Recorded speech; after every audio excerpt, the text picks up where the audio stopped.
now hear comments from the press. The Times of India, in its editorial title, "Economy Please," writes, Reserve Bank of India Governor Shaktikanta Das last week said that the global economy seems to be moving into a new and unsettling phase. His prognosis is backed by disconcerting data. IMF recently lowered its growth forecast for India in 2019 to 7.0%. But what should bother India's economic policy makers is that this year, every successive revision has been downward. Growth dropped to a low of 6.8% last year and 5.8% in the most recent quarter. There are many who believe even these figures to be exaggerated, as proxy indicators such as credit and export growth don't bear them out. The Sensex, which had soared above 40,000 after BJP and Prime Minister Narendra Modi swept the Lok Sabha elections, has fallen nearly 2,500 points since Finance Minister Nirmala Sitharaman's lackluster budget.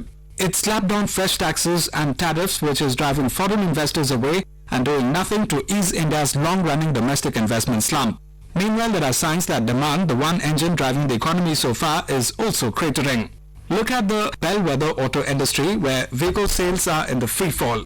The Indian Express, in its editorial title, "Patients and Victims," says, last year, a series of reports in this paper revealed the traumatic experiences of Indian patients who had received faulty hip implants manufactured by the pharma major Johnson & Johnson. Another investigation by this paper last week has revealed that Johnson & Johnson paid hefty compensations to US patients who had received the defective implants. In India, however, the company has challenged government orders to compensate 4,700 patients who had undergone hip replacement surgeries. The reports also highlight that the story is more than that of corporate negligence. That Johnson & Johnson continues to brazen it out in India has much to do with the regulatory deficit in the country. The investigations pertain to implants manufactured under two brand names, ASR and Pinnacle. Both products are not in the market currently. Johnson & Johnson recalled ASR from the global market in 2010, while Pinnacle was withdrawn in 2013. But recalling a medical device is not like recalling a consumer product.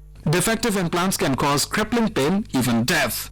Patients who receive such implants need regular monitoring. The Hindu, in its editorial title, "Sexism in Parliament," writes, the Triple Talaq Bill was passed in the Lok Sabha on July 25, silencing opposition voices that the Muslim Women Protection of Rights on Marriage Bill 2019 should not be pushed through in a hurry and without scrutiny. But the dissent on the nitty-gritty of the bill was overshadowed by the sexist remarks made by Samajwadi Party MP Azam Khan, directed against Bharatiya Janata Party member Rama Devi, who was in the chair. Referring to an intervention by Minority Affairs Minister Mukhtar Abbas Naqvi, Mr. Khan quoted a couplet, "Tu idhar udhar ki na baat kar, do not digress," when Ms. Devi asked Mr. Khan to address the chair. He made an objectionable statement marking a new parliamentary low.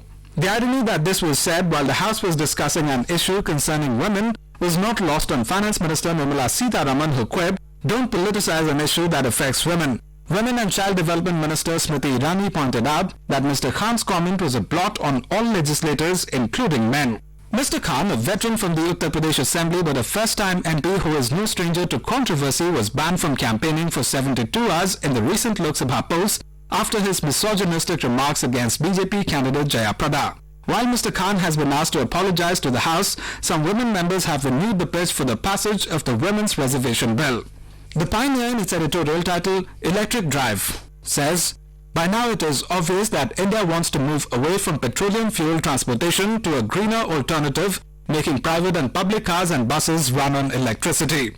For a nation that suffers huge pollution problems and a massive import bill for the fuel that moving 1 billion people obviously causes, this is a smart move. Talk has moved, thankfully, from the stick to the carrot. The increase in registration charges for vehicles is not a bad move, even though the industry is currently going through a sales slump. Registration charges have been abnormally low for decades, and the increase, while it should not impact buyers much, may be putting off for those who would purchase a second or third vehicle. It is also encouraging them to shift to electric vehicles, for which, in some forward-thinking states like Delhi, there are currently no registration charges. At the same time, reducing the goods and services tax on electric vehicles from the existing 12% to 5% by the GST Council starting August 1 is a further incentive. Those were the comments from the press, presented to you by the News Services Division of All India Radio.